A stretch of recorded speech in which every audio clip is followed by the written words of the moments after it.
Hello, I'm Brian, and today I want to talk about preparing documents. In fact, not just talk, I want to show you how we prepare documents. It doesn't matter whether you're going to do a few documents a day, whether you're going to do batches of documents every week, or whether you're going to attack a large archive of documents that may go back years. The first thing you have to do is prepare them. And really that's where the battle is won or lost. So correct prepping of documents is essential. What I'd like to do is guide you through some of the things that we do and that will probably help you yourselves. If you get it right at the preparation stage, then everything else will follow from there. Get it wrong at the preparation stage and you're going to have a lot of trouble. So what tips have we got? First of all, the number one tip is whatever you do, when you're preparing documents, do it well away from the scanner and do it well away from any other computer equipment. If you do your preparation anywhere near scanners or computer equipment, you're simply asking for trouble. It only takes one staple to flick off, go inside the scanner, and it can give you a problem that's going to cost a lot of money to repair.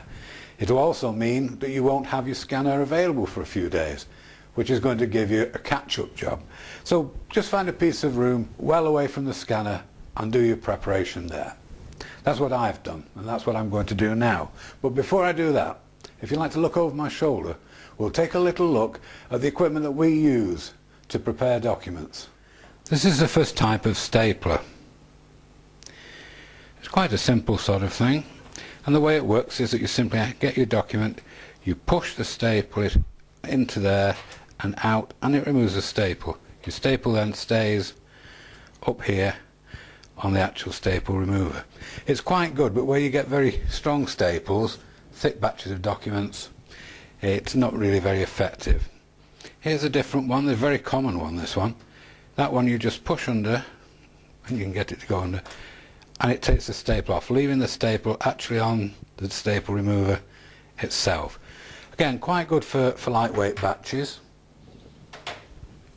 And here's the third type, this one.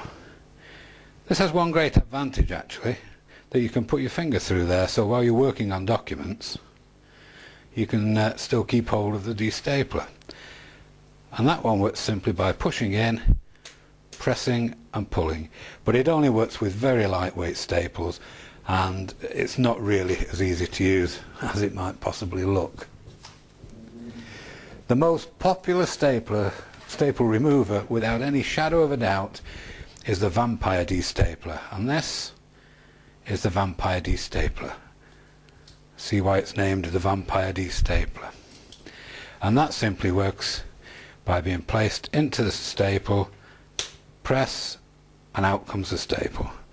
Job done. This is what we use all the time, and it's probably what most people use. The staples themselves remain here and they pile up. You've got to keep cleaning every now and again, otherwise you will get problems with it, not removing the staples cleanly.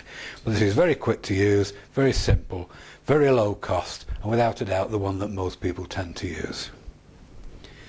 In addition to destaplers, you'll also need to repair documents from time to time.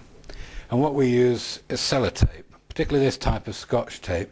It's not the normal glossy tape that you would get, especially for repairing documents, but it's very handy and it works very well.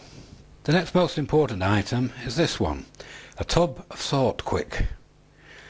A lot of people use the rubber, spiky rubber, thumb and finger protectors when they're going through documents, but this works a lot better. This is a cream, and all you do is simply put some on your fingers, rub it in, and keep prepping. When you need some more, you put a little more on. And once you've got some of that on your fingers, you can really flick through the documents very quickly, very easily. Much easier to use than a thumb or a finger cover. Another item that you may find useful is a stamp. We have this one which says scanning remarks, poor quality original. It just means that you can stamp every poor document you come across, and people will know that it's not the fault of the scanner, that these were in fact poor quality original documents. It really just allows people to know why documents are not as good as perhaps they should be. Now here we are actually sat down ready to do some documents.